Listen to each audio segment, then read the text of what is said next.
ನಮಸ್ಕಾರ, ಸ್ವಾಗತ, ಸುಸ್ವಾಗತ. Good, happy and wonderful morning.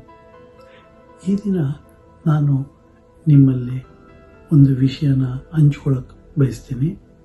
ಇದರಲ್ಲಿ ವಿಶೇಷತೆ ಏನು ಅಂದರೆ, ನಾವೆಲ್ಲರೂ ಒಂದಲ್ಲ ಒಂದು ಸಲ ಈ ಅನುಭವವನ್ನು ಪಡೆದಿರೋ ಸಾಧ್ಯತೆಗಳು ಜಾಸ್ತಿ.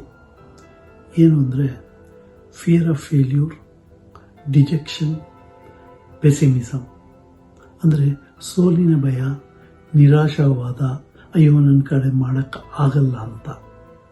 ಸೊ ಈ ರೀತಿ ಮೆಂಟಾಲಿಟಿ ಎರಡು ಕಡೆ ಇರುತ್ತೆ. ಒಂದು ಕಾನ್ಷಿಯಸ್ ಲೆವೆಲಲ್ಲಿರುತ್ತೆ, ಇನ್ನೊಂದು subconscious level. But as long as ಇದು ಕಾನ್ಷಿಯಸ್ ಲೆವೆಲ್ ಇರೋದ್ರಿಂದ ಅಡ್ಡಿ ಇಲ್ಲ. ಬಟ್ ಸಬ್ ಕಾನ್ಷಿಯಸ್ ಲೆವೆಲ್ಗೆ ಹೋಗ್ಬಿಟ್ಟಾಗ ಏನಾಗುತ್ತೆ ಅಂದರೆ, ನಮ್ಮ ಜೀವನದ ಬೆಳವಣಿಗೆಗೆ ಇದು ಕುಂಠಿತವಾಗುತ್ತೆ. ನಾವು ಏನೇ ಅಚೀವ್ ಮಾಡೋದಕ್ಕೂ ತುಂಬಾ ಕಷ್ಟಪಡುವಂಥ ಪರಿಸ್ಥಿತಿ ಒದಗಿ ಬರುತ್ತೆ. ಇದರಲ್ಲಿ ಈ ಫಿಯರ್ ಆಫ್ ಫೇಲ್ಯೂರ್ ಇರೋರು ಯಾವುದೇ ಸಮಯದಲ್ಲಿ, ಯಾವುದೇ ಕಾರ್ಯದಲ್ಲಿ the dark side of the life ನೋಡ್ತಾರೆ. ಆಮೇಲೆ ಆ ಕಾರ್ಯದಿಂದ ನೆಗೆಟಿವ್ ರಿಸಲ್ಟೇ ಇವರು ಎಕ್ಸ್ಪೆಕ್ಟ್ ಮಾಡ್ತಾರೆ. ಯಾಕೆಂದರೆ ಇವರ ಪ್ರಕಾರ ಎಲ್ಲ ಮೊದಲೇ ನಿಶ್ಚಿತ ಆಗೋಗಿದೆ, ನಾವು ಏನೇ ಮಾಡಿದ್ರೂ ಯಾವುದನ್ನು ಬದಲಾಯಿಸೋಕ್ಕಾಗಲ್ಲ, ಎಂಡ್ ರಿಸಲ್ಟು ಇದೇ ರೀತಿಯೇ ನೆಗೆಟಿವ್ ಆಗಿರುತ್ತೆ. ಅದರಿಂದ ನಾವು ಯಾಕೆ ಪ್ರಯತ್ನ ಮಾಡಬೇಕು, ಎಷ್ಟೇ ಪ್ರಯತ್ನ ಪಟ್ಟರೂ ರಿಸಲ್ಟ್ ನೆಗೆಟಿವ್ ಆಗೇ ಬರುತ್ತೆ ಅಂತ. ಸೊ ಈ ಮೆಂಟಾಲಿಟಿಯಿಂದ ಇವರು ಜೀವನದಲ್ಲಿ ತುಂಬ ಕಷ್ಟ ನಷ್ಟಗಳನ್ನ ಅನುಭವಿಸ್ತಾರೆ. ಇವರು ಹೈಲಿ ಎಜುಕೇಟೆಡ್ ಆಗಿದ್ದರು, ತುಂಬ ಬುದ್ಧಿವಂತರಾಗಿದ್ದರು, ಇದು ಉಪಯೋಗಕ್ಕೆ ಬರಲ್ಲ. ನನಗೆ ಒಬ್ಬರು ಒಂದು ಒಳ್ಳೆ ಎಕ್ಸಾಂಪಲ್ ಕೊಟ್ಟಿದ್ದರು. ಅವರು ನಿರಾಶಾವಾದಿ. ಅದು ಅವರು ಎಕ್ಸಾಂಪಲ್ ಕೊಡೋಕ್ಕೆ ಮೊದಲು ಸಹ ನನಗದು ಹೇಳೇ ಕೊಟ್ಟರು. ಏನಪ್ಪ ಅಂದರೆ, ಆನಿಯನ್, ಈರುಳ್ಳಿನ ನೀವು ಪೀಲ್ ಅಂದರೆ ಸುಲಿತಾ ಹೋಗಿ ಮೇಲಿನ ಚರ್ಮನ, ಅದು ಹಾಗೆ ಸುಲಿತಾ ಕೊನೆಯಲ್ಲಿ ಏನೂ ಮಿಗಲ್ಲ, ನಮ್ಮ ಜೀವನನೇ ಹಾಗೆ ಅಂತ. ಅವರು ತುಂಬ ಬುದ್ಧಿವಂತರು, ತುಂಬ ಓದ್ಕೊಂಡು ಸಹ ಇದ್ದರು. ಇದರಿಂದ ನೋಡಿ, ನಾವು ಈ ಭೂಮಿಗೆ ಬರುವಾಗ ದೇವರು ನಮ್ಮನ್ನೆಲ್ಲ ಒಂದೇ ರೀತಿಯೇ ಕಳಿಸ್ಕೊಟ್ಟ ಮೆಜಾರಿಟಿ ಜನಕ್ಕೆ. ಸೊ ನಮಗೆ ನಮ್ಮ ಕಂಪ್ಯೂಟರ್ ಬ್ರೈನ್ಗೆ ಸೇಮ್ ಇದು ಮೆಮರಿ ಎಲ್ಲರಿಗೂ ಇತ್ತು. ಆಮೇಲೆ ಅದು ಬ್ಲ್ಯಾಂಕ್ ಆಗಿತ್ತು, ಅದರಲ್ಲಿ ಅವನು ಯಾವುದೇ ಸಾಫ್ಟ್ವೇರು ಲೋಡ್ ಮಾಡಿರಲಿಲ್ಲ. ಆಯಿತಾ? ನಾವು ಈ ಭೂಮಿಗೆ ಬಂದ ಮೇಲೆ ಆ ಸಾಫ್ಟ್ವೇರು ಈ ಸಾಫ್ಟ್ವೇರ್ ಹಾಕ್ಕೊಂಡು ನಂತರ ವೈರಸ್ ಬರ್ಸ್ಕೊತಾ ಇದ್ದೀವಿ. ಹೌದಾ? ಅದಕ್ಕೆ ನೋಡಿ, pain of discipline and the pain of regret ಅಂತ ಇದೆ. The pain of discipline is only temporary, ಆದರೆ ದಿ ಪೇಯ್ನ್ ಆಫ್ ರಿಗ್ರೆಟ್ಟು ತುಂಬಾ ನಮಗೆ ನೋವು ಕೊಡುತ್ತೆ. ಏಕೆಂದರೆ ನಾವು ಏನೇ ಅಚೀವ್ ಮಾಡಿರಲ್ಲ, ನಮ್ಮ ಮುಂದೆ ಜೀವನ ಇರೋ ತನಕ ಅದ್ರ ಬಗ್ಗೆ ಚಿಂತೆ ಮಾಡ್ತಾ ಕೊರಗ್ತಾ ಇರ್ತೀವಿ. ನಾವು ಹಿಂದೆ ತಿರುಗಿ ನೋಡಿದ್ರೂ ಸಹ ನಮಗೆ ನೆಗೆಟಿವು, ರಿಗ್ರೆಟ್ಟು, ಈ ಪೇಯ್ನು ತುಂಬಾ ಸಹಿಸಲು ಸಾಧ್ಯ ಆಗಲ್ಲ, ಯಾರಿಗೂ ಹೇಳ್ಕೊಳ್ಳೋಕ್ಕೂ ಆಗಲ್ಲ. ಇವರು ಸಾಮಾನ್ಯವಾಗಿ ಯುದ್ಧ ಶುರುವಾಗೋಕ್ಕೆ ಮೊದಲೇ ಸೋಲು ಒಪ್ಕೋತಾರೆ. ಆಮೇಲೆ ಇವ್ರನ್ನ ಯಾರು ಅಷ್ಟು ಇಷ್ಟಪಡಲ್ಲ. ಏಕೆಂದರೆ ಇವ್ರ ಥಿಂಕಿಂಗು, ಆ್ಯಟಿಟ್ಯೂಡ್ ಎಲ್ಲ ನೆಗೆಟಿವ್ ಇರೋದ್ರಿಂದ ಇವ್ರಿಗೆ ಪಬ್ಲಿಕ್ ರಿಲೇಷನ್ನು ತುಂಬ ಇವ್ರದ್ದು ಅಷ್ಟು ಚೆನ್ನಾಗಿರಲ್ಲ, ಕೆಟ್ಟದಾಗಿರುತ್ತೆ. ಅದೇ ರೀತಿ ಈಗ ಈ ಫಿಯರ್ ಆಫ್ ಫೇಲ್ಯೂರ್ ಯಾಕಪ್ಪ ಬರುತ್ತೆ, ಎಲ್ಲಿಂದ ಬಂತು ಅಂತ ನಾವು ಯೋಚನೆ ಮಾಡೋದಾದರೆ ಅದಕ್ಕೆ ತುಂಬ ಸಿಂಪಲ್ ರೀಸನ್ ಏನು ಅಂದರೆ, ಮೊದಲು ಯಾವಾಗಲೂ ನಾವೇನು ಕೆಲಸ ಮಾಡಿರ್ತೀವಿ, ಅದು ಔಟ್ಕಮ್ ನೆಗೆಟಿವ್ ಆಗಿರುತ್ತೆ, ಸಕ್ಸಸ್ ಆಗಿರಲ್ಲ. ಅದೊಂದು. ಪ್ಲಸ್ ಇದನ್ನು ನೋಡಿ ಬೇರೆಯವರು ನಮ್ಮನ್ನು ಕ್ರಿಟಿಸೈಸ್ ಮಾಡಿರ್ತಾರೆ. ಇವನು ಏನಪ್ಪ ಇದೊಂದು ಮಾಡೋಕ್ಕಾಗಲಿಲ್ಲ ಇವನ ಯೋಗ್ಯತೆಗೆ ಅಂತ. ಸೊ ಅದರಲ್ಲಿ ನಾವು ಎಂಬರಾಸ್ಮೆಂಟು, ಮುಜುಗರ ಅನುಭವಿಸಿರ್ತೀವಿ. ಅದರಿಂದ ಏನಾಗುತ್ತೆ ಅಂದರೆ, ಸ್ವಲ್ಪ ಜನ ಅದನ್ನು ಆಯಿತು ಅಡ್ಡಿ ಇಲ್ಲ ಅಂತ ಮರೆತು ಬಿಡ್ತಾರೆ. ಬಟ್ ತುಂಬ ಜನ ಅದನ್ನೇನು ಮಾಡ್ತಾರೆ ಅಂದರೆ ಡೀಪಾಗಿ ತಗೋತಾರೆ. ಸೊ ನಾನೇನಾದರೂ ಮಾಡಿ ಅದು ರಿಸಲ್ಟಿಂಗ್ ಬಂದರೆ ತಾನೇ, ಸೊ ನಾನು ಏನು ಮಾಡೋದೇ ಬೇಡ ಆಮೇಲೆ ಏನಾದರೂ ಮಾಡಬೇಕು ಅಂದರೆ ನಾನು ಪರ್ಫೆಕ್ಟಾಗೇ ಮಾಡಬೇಕು ಅಂತ.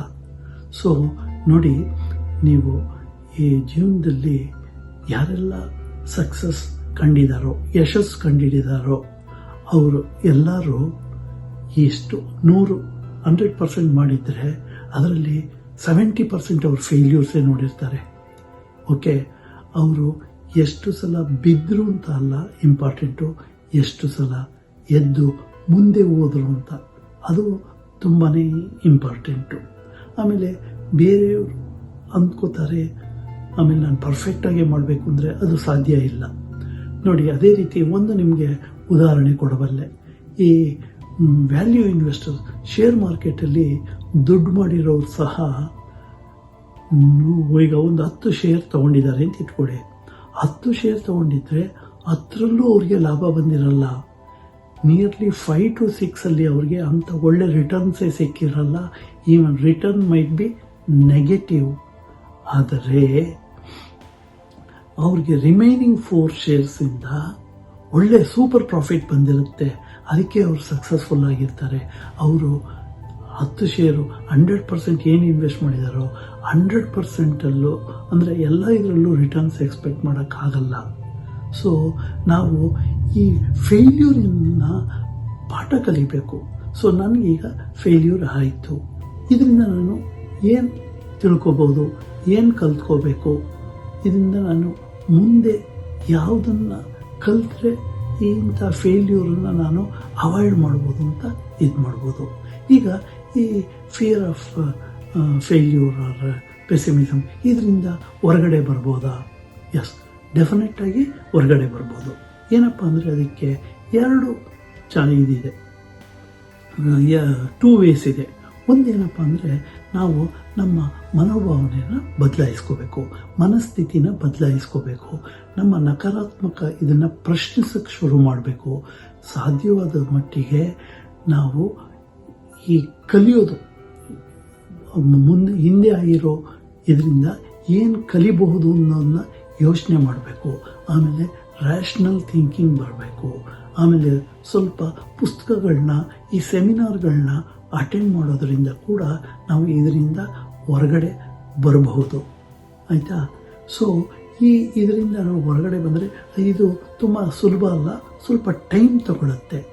ನೀವು ಪೇಷನ್ಸ್ ಆಗಿ ಮಾಡಬೇಕು. ಇನ್ನೊಂದು ಯಾವ ರೀತಿಯಪ್ಪ ನಾವು ಈ ಫಿಯರ್ ಆಫ್ ಫೇಲ್ಯೂರಿಂದ ಹೊರಗಡೆ ಬರ್ಬೋದು ಅಂದರೆ ಥ್ರೂ ಹ್ಯಾಂಡ್ ರೈಟಿಂಗ್.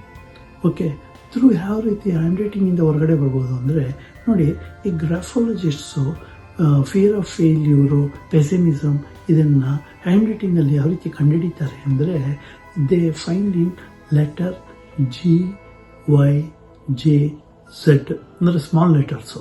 ಓಕೆ, ಅದೇನು ಅಂದರೆ ಈ ಕೆಳಗಡೆ ಲೂಪ್ ಇರುತ್ತಲ್ವ, ಆ ಲೂಪು ಯಾವ ರೀತಿ ಕ್ಲೋಸ್ ಆಗಿದೆ ಅಂತ ನೋಡ್ತಾರೆ.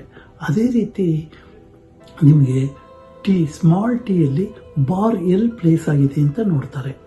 ಅದ್ರ ಮೇಲೆ ಇವರಿಗೆ ಫಿಯರ್ ಆಫ್ ಫೇಲ್ಯೂರ್ ಇದೆಯಾ, ಇದರಿಂದ ಹೊರಗಡೆ ಬರೋಕ್ಕೆ ಏನು ಮಾಡ್ಬೋದು ಅಂತ ಅವರು ಕಂಡುಹಿಡಿತಾರೆ.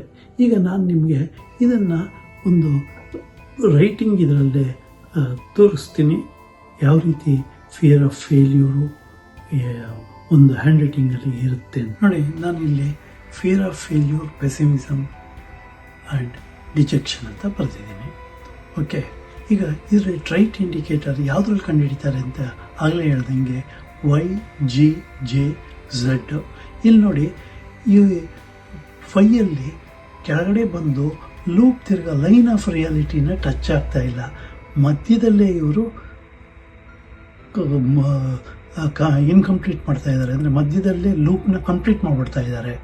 ಓಕೆ, ಇದರಿಂದ ಏನನ್ಸುತ್ತೆ ಅಂದರೆ ಇವರು ಯಾವುದೇ ಕೆಲಸನ ಚೆನ್ನಾಗಿ ಶುರು ಮಾಡ್ತಾರೆ, ಆದರೆ by the time to reach success ಆಗೋಕ್ಕೆ ಮುಂಚೆನೇ ಇವರೇ ಒಂದು ಕಾರಣ ಹುಡುಕಿ ಅದರಲ್ಲಿ ಫೇಲ್ಯೂರ್ ಆಗಿಬಿಡ್ತಾರೆ.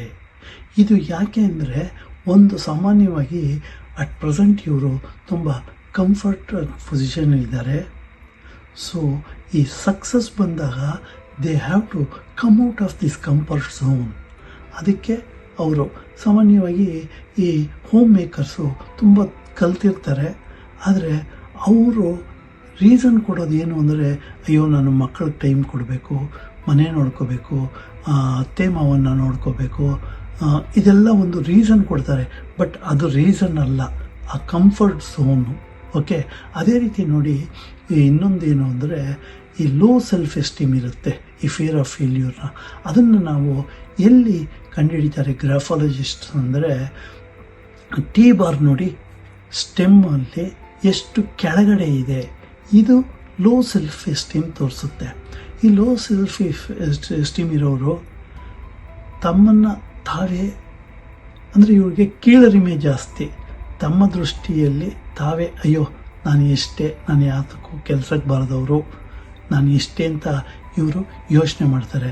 ಅದೇ ನಾನು ನಿಮ್ಗೆ ಹೇಳ್ದಂಗೆ ಕೆಳಗಡೆ past experience of failure and perfectionism, ಇದು ಎರಡು ಸಾಮಾನ್ಯವಾಗಿ ಈ ಫಿಯರ್ ಆಫ್ ಫೇಲ್ಯೂರ್ಗೆ ಇದಕ್ಕೆ ಕಾರಣ. ಆಮೇಲೆ ಇದನ್ನು ಹ್ಯಾಂಡ್ ರೈಟಿಂಗ್ ಮೂಲಕ ನಾವು ಚೇಂಜ್ ಮಾಡ್ಕೋಬೋದಾ? ಎಸ್. ಆದರೆ ಹ್ಯಾಂಡ್ ರೈಟಿಂಗ್ ಮೂಲಕ ಯಾವ ರೀತಿ ನಾನು ಇದು ಟಿ ಬಾರ್ನ ಮೇಲೆ ಹಾಕ್ಬಿಟ್ರೆ ಆಗುತ್ತಾ? ಇಲ್ಲ.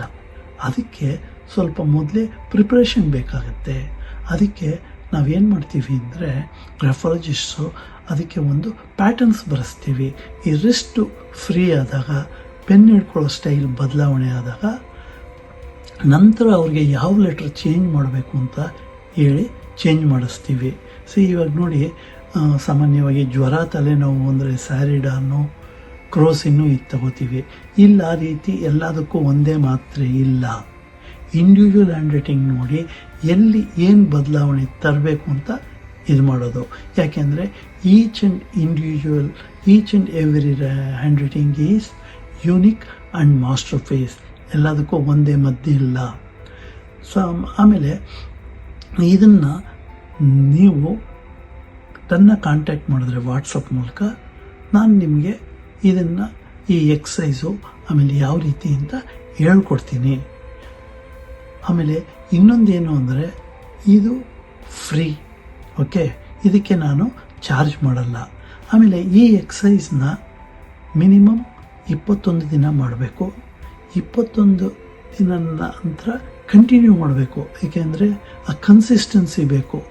45 ಡೇಸ್ ತನಕ ಮಾಡಿ ಅಂತ ನಾವು ಹೇಳ್ತೀವಿ. ಯಾಕೆ ಅಂದರೆ, ನೋಡಿ, ನೀವು ಯಾವುದೋ ಒಂದು ರಸ್ತೆಯಲ್ಲಿ ನಡೀತಾ ಇರ್ತೀರ, ಆ ರಸ್ತೆಯಲ್ಲಿ ಹುಲ್ಲು ಬೆಳೆಯಲ್ಲ, ಹೌದಾ? ಅದೇ ರೀತಿ ನಾವು ನಿಮ್ಗೆ ಹ್ಯಾಂಡ್ ರೈಟಿಂಗ್ ಬದಲಾಯಿಸ್ತೀವಲ್ವ, ಆ ಬದಲಾವಣೆ ಮಾಡೋದು ಕೂಡ ನಿಮ್ಮ ಬ್ರೈನಲ್ಲಿ ಒಂದು ರಸ್ತೆ ಫಾರ್ಮ್ ಆಗುತ್ತೆ. ಈ ರಸ್ತೆ ನೀವು ನಡೆಯೋಕ್ಕೆ ಶುರು ಮಾಡಿದ್ಮೇಲೆ ಸ್ಲೋವಾಗಿ ಇಲ್ಲಿ ದಾರಿ ಕ್ರಿಯೇಟ್ ಆಗುತ್ತೆ. ಬಟ್ ಹಳೆ ದಾರಿಯಲ್ಲಿ ನೀವು ನಡೀದೇ ಇರೋದ್ರಿಂದ ಅಲ್ಲಿ ಹುಲ್ಲು ಬೆಳೆದು ಬಿಡುತ್ತೆ.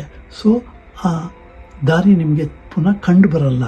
ಬಟ್ 21 ದಿನದಲ್ಲಿ ನಿಮಗೆ ಬದಲಾವಣೆ ಕಂಡು ಬಂದರೂ there is a possibility you may always go back to that, ಆ ದಾರಿಗೆ. ಬಟ್ ಆ ದಾರಿ ಮುಚ್ಚೋ ತನಕ ನೀವು ಈ ದಾರಿಯಲ್ಲೇ ನಡಿಬೇಕು ಅಂತ. ಅದಕ್ಕೆ ನಾವು 45 ದಿನ ಅಂತ ಹೇಳ್ತೀವಿ.